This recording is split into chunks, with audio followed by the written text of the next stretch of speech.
Tara pa, panoorin niyo po kung paano ko niluto itong ginataang sigarilyas. Luya, aray ko, luya. Luya.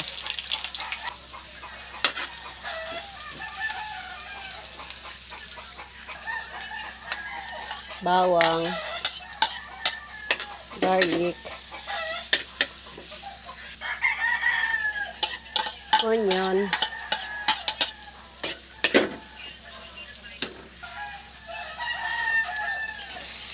Yung laman ng baboy na hiniwa ko ng pahaba-haba. Yan, igigisa lang po yan.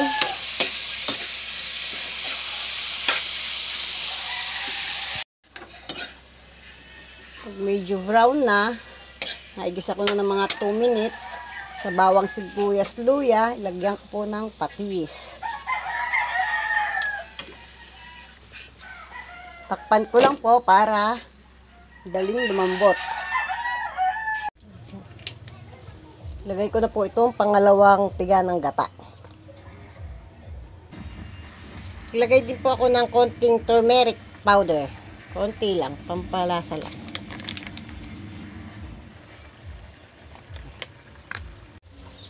Yan, medyo tuyo na po. Lagay ko na itong siling green.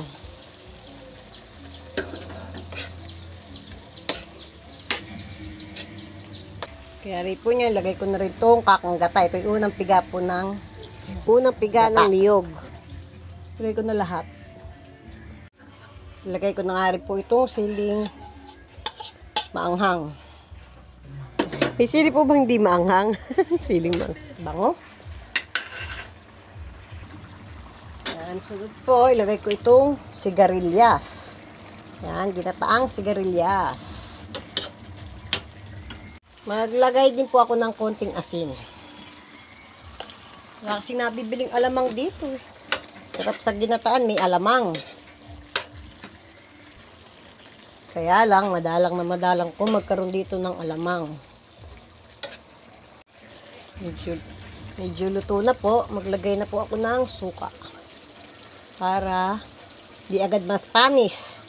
Saka nakakatanggal po ng suya. Konti pa. Pag po munang hahaluin, basta naglalagay ng suka.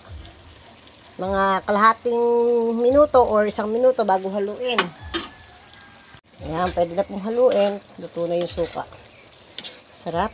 Paborito namin, ginataan. Kaya po laging, buting at mura rito gata. Ang niyog pala, mura niyog dito. Kaya lagi ako nakakapaggataan. Ayan, luto na po itong Bicol Express na merong sigarilyas. Sarap. Bicol Express. Napakaanghang. Saka may sigarilyas. Niwa-hiwa ko lang po ng maliliit yung sigarilyas.